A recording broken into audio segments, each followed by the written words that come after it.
السلام علیکم اسٹوڈینٹس، آج ہم قومی ہمدردی 9ویں اور 10ویں جماعت کی جو اردو ہے اس کا میں آپ کو پڑھ کر سبق ہے جو ایک مضمون وہ میں آپ کو پڑھ کر سنا رہی ہوں۔ اس میں آپ کو جو مشکل الفاظ ہیں ان کا ساتھ میں ترجمہ بھی کر کے بتاؤں گی۔ چلیں جی شروع کرتے ہیں۔ بسم اللہ الرحمن الرحیم۔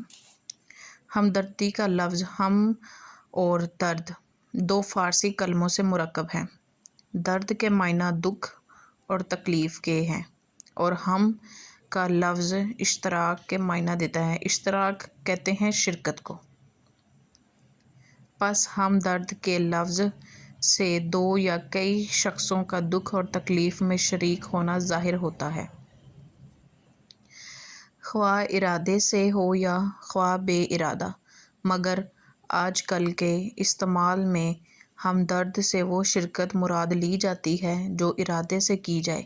مثلاً ایک شخص بیمار ہے اور دوسرا رحم یا محبت سے اس کی دوا دارو کرتا ہے تو دوسرے کو پہلے کا ہمدرد کہیں گے۔ اگر یہ بات سچ ہے تو یہ ضرور ماننا پڑے گا کہ تمام انسان ایک دوسرے کی ہمدردی کے ذمہ دار ہیں اور ہر شخص مصیبت کی حالت میں اپنے ہم جنسوں سے مدد لینے کا استحقاق رکھتا ہے۔ استحقاق کا مطلب ہوتا ہے حق، دعویٰ یا قابلیت۔ کون ہے جو اس بات سے انکار کرے گا کہ بھائی کو بھائی سے ایک تعلق ہے جو ایک دوسرے کی ہمدردی پر مجبور کرتا ہے؟ پھر کیا وجہ ہے کہ ان بھائیوں کی اولاد میں اس ہمدردی کا کوئی حصہ باقی نہ رہے؟ بے شک جب تک باپ کے خون کا قطرہ اولاد کی رگ و پے میں باقی ہے، ہمدردی کا رشتہ کبھی منقطع نہیں ہو سکتا۔ منقطع مطلب ٹوٹ نہیں سکتا۔ نیکسٹ پیج پر آتے ہیں۔ ہمدردی حیوانات میں بھی پائی جاتی ہے۔ بچوں کی ایک مدت تک پرورش کرنا، ان کے لیے غذا بہم پہنچانا۔ تابہ مقدور، تابہ کہتے ہیں کب تک اور مقدور کہتے ہیں حوصلہ طاقت۔ ان کو دشمن کے حملے سے بچانا۔ سب جانوروں کی عام خصلت ہے، اس کے سوا عام ہمدردی بھی ان میں دیکھی گئی ہے۔ جنگلی بطخوں کا گھول جب تک کھیت میں اترتا ہے تو وہاں کسی طرح کا کھٹکا نہیں پاتا تو سب کے سب ایک صف باندھ کر دانہ چگتے ہیں، مگر ان میں سے ایک ایک بطخ نوبت بنوبت اپنے ہم جنسوں کی چوکسی کرتی ہے اور جب تک پہرا دیتی رہتی ہے ایک دانہ نہیں کھاتے۔ چونٹا جب تک کہیں اناج کا ذخیرہ پاتا ہے تو کبھی تنو پروری نہیں کرتا، بلکہ اس وقت اپنے ہم جنسوں کو خبر کر دیتا ہے کہ تھوڑی سی دیر میں لاکھوں چیونٹیوں کو وہاں جمع کر دیتا ہے۔ اسی طرح اور مثالیں بھی پائی جاتی ہیں۔ اس سے دو باتیں ثابت ہوتی ہیں۔ ایک یہ کہ ہمدردی انسان کی طبیعت میں بھی ضرور رکھی گئی ہے، کیونکہ جو خوبیاں قدرت نے حیوانات کو عنایت کی ہیں انسان ان کا زیادہ تر مستحق ہے۔ دوسرا یہ کہ ہمدردی ایک قدرتی خاصیت ہے جو بغیر تعلیم اور اکتساب کہتے ہیں کمانا کہ انسان کی طبیعت میں خود بخود جوش مارتی ہے، کیونکہ اگر ایسا نہ ہوتا تو حیوانات میں جو عقلی تعلیم سے بالکل محروم ہے اس کا وجود ہرگز نہ پاتا۔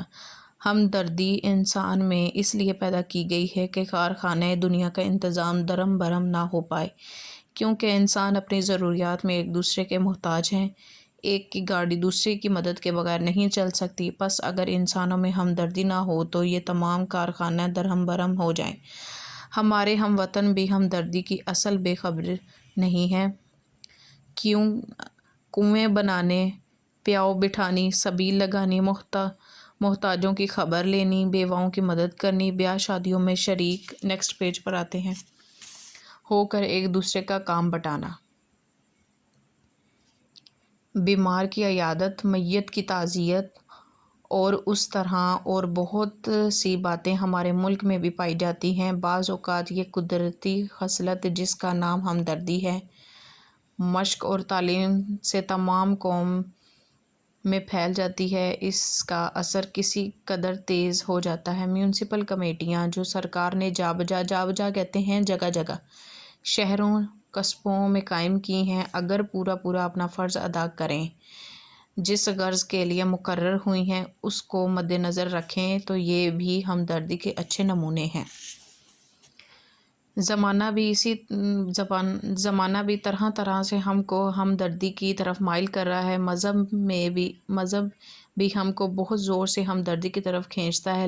ہندو مسلمان اگر اپنی مذہبی کتابیں دیکھیں گے تو ان کو ہمدردی کی ترغیب سے مالا مال پائیں گے۔ قوم ایک درخت کی مثال ہے جس کی ٹہنیاں اس کے مختلف خاندان ہیں اور اس کے پتے ہر ایک خاندان کے مرد و عورت۔ جب تک درخت کی جڑ ہری ہے اس کی ٹہنیاں اور پتے بھی ہرے ہیں، لیکن جب جڑ کو پانی نہ پہنچے گا، ٹہنیاں اور پتے سب سوکھ جائیں گے۔ تو جو لوگ یہ سمجھتے ہیں کہ ہماری کوشش سے تمام ملک کی حالات کیوں کر بدل سکتے ہیں، ان کی خدمت میں یہ عرض کیا جاتا ہے کہ صرف دو خیال ہیں جنہوں نے دنیا کے تنزل اور ترقی پر بہت اثر کیا ہے، ایک یہ کہ ہم کچھ نہیں کر سکتے، دوسرا یہ کہ سب کچھ کر سکتے ہیں۔ پہلے خیال کا نتیجہ یہ ہوا کہ کچھ نہ ہوا، اور دوسرا خیال نے دنیا میں بڑے عجائبات ظاہر کیے ہیں۔ یہ جو لیسن ہے، یہ جو سبق ہے، یہ ماخوذ اخذ ہے کلیات نثر حالی جلد دوم سے۔